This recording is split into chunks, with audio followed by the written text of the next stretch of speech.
Değerli izləyicilər, yanvar ayının 8-i bir xəbər diqqətinizə çatdırmaq istəyirəm. Güney Azərbaycan da ayağa qalxdı, bu şüarla meydana çıxdılar.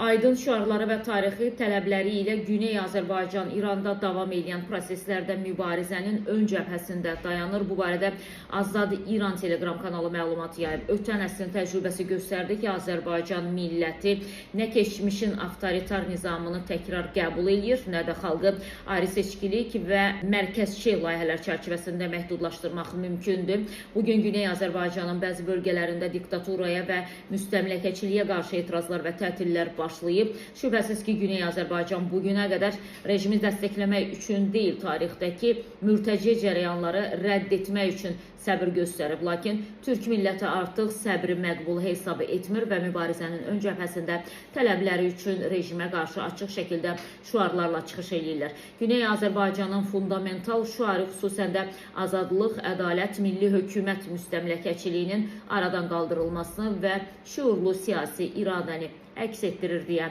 məlumat verilib.